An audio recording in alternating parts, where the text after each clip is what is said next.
What's happening, gamers? Welcome to another exciting episode of Gamers Theory 101. Here we are with Mafia 3. I've got a love and hate relationship with this game, as I'm sure a lot of people have with the entire series. Where to begin? Well, guess we'll cruise over to get some kickback. You, acquire rackets in this game, and your underbosses that run those rackets for you pile up the money, you drive over there, you pick it up. It's honestly the equivalent of the briefcase money cheat that I've made a couple of videos about in Grand Theft Auto 5. One of the things that I noticed right off of the bat, so yeah, you can just fart around at your bases or whatever, put the controller down, and it takes a while too. It's like 2 or 3 in-game days, which is, I don't know, I haven't timed it, but it's probably the equivalent of like 20 minutes or something. So, you know, you can fold some laundry or do whatever and just pile up the money. Yeah, one of the things I noticed right off the bat was that there's no inside the cabin view of the car. Major missed opportunity. I'm pretty sure GTA 5 came out before this, didn't it? I remember reading about this as a kid in Game Informer magazine. If anybody else got that from GameStop. But yeah, no inside the cabin view of the car. And unfortunately, a feature that I did like in the old games that they took away, you no longer have to refill your car's gas tank at the gas station. I don't know why I liked that, but there's just something about when you're driving around long distances on the map, thinking about, you know, knowing that your gas tank can run out. It just gives a little bit of extra, some feeling to the game.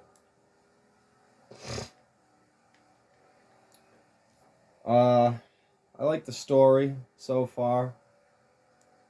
I've been playing this, and I'm going to be conservative with my estimate of how long I've been playing this, because I am, and case in point, I guess, rather easily satisfied by a halfway decent open world and driving mechanics and cars.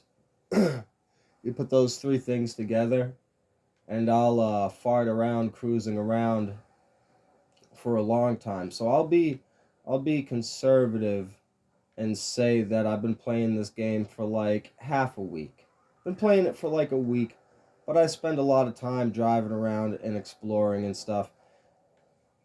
Now, and just pushing the different cars to their limits. Now, that being said, that is a credit to this game in improvement over the previous Mafia games, which I remember them promising in the Game Informer article that they were going to try to have a more flushed out world, because the previous games, now when I first started playing this, I was like, at first I was like, all right, these graphics are great. I mean, the views when you're driving across these bridges, the views in the game are great. There's little graphical fuck-ups here and there, like people's jackets will have weird pop-in and patches and stuff. See if we can get, see how his like shirt is glitching out a little bit and his jacket is. Never does it on the main character. I guess they programmed him a little bit more, you know, sturdily or whatever.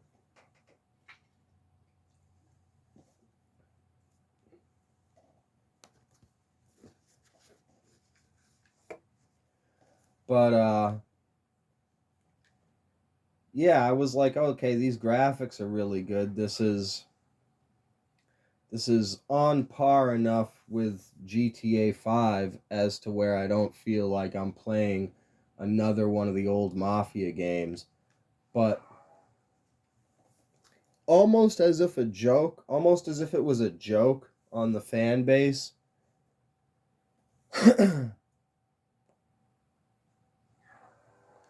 I'm sitting there playing this fucking thing for like the whole day, first day. Doing a decent amount of missions. And I'm saying to my I'm saying to myself, this better not do the fucking Mafia thing. What is the Mafia thing 101? The Mafia thing is where the entire game feels like a prologue. The previous Mafia games, you remember the prologue from like GTA or any game really, especially open world ones where you have a very linear feeling series of events or whatever, and that's the prologue, and then you get to the open world bits and the game starts to open up and whatever. Now the problem with the old Mafia games, the big problem was that the whole fucking game from beginning to end felt like the prologue, in that you had the whole big giant map, but there was nothing on it. There was like three things on it. There was a gun store, a guy to buy guns from. There was whatever the next mission objective was, and then there was your house to change your clothes, and maybe store like 2 cars, I think. And so the entire game, you spent the entire game with this feeling like it hadn't opened up yet, because all there was to do was drive to the gun store, get ammo, go to the next mission, go home, sleep. It would make you sleep. That was like the fucking, go to the next day. Here's one of my favorite cars.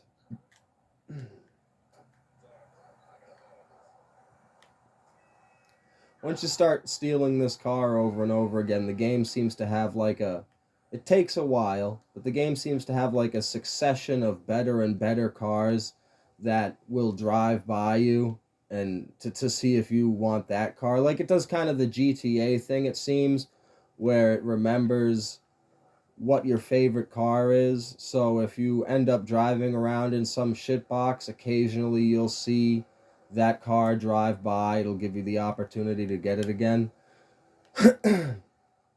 One nice thing that it does different from GTA, because I've made videos where it's happened, and I'm sure other people have too, where you can, like, let's say this is Mike's garage, you can literally have 2 cars in the garage and show up with a third one, back one car out of the garage, get into the car you showed up in and put it in the garage, and then when you turn around, the car has been taken out of your own fucking driveway and it's at the police impound lot.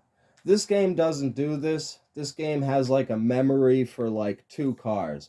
So if you steal a car and abandon, say, that car in the driveway, you can drive around the entire map and the thing will still be sitting there in the middle of the road, which surprised me. But on the other hand, the location that I started off at, Thomas Burke's, is literally a fucking scrap metal spare parts garage. And I literally just finished a bunch of missions where you get him another garage. Well, you get another garage, and then I chose to assign it to him since he was already doing stuff with cars. Because you can pick who these various racket locations become run by. But there does not seem, and I'm quite a ways into this game, and if you look at the map, anyway, what I was getting at is this doesn't do the classic Mafia thing, where you feel like you're in the prologue the entire time. The game never opens up. There's only like a couple of little emblems on the map. The map is very glitchy half the time, half the shit. I haven't quite figured it out. It seems like, there you go. Like, there's a bunch more of the shit. These junction boxes here, you put a wiretap in it. That unlocks more stuff on the map. Kind of not Fallout, Far Cry tower, radio tower style.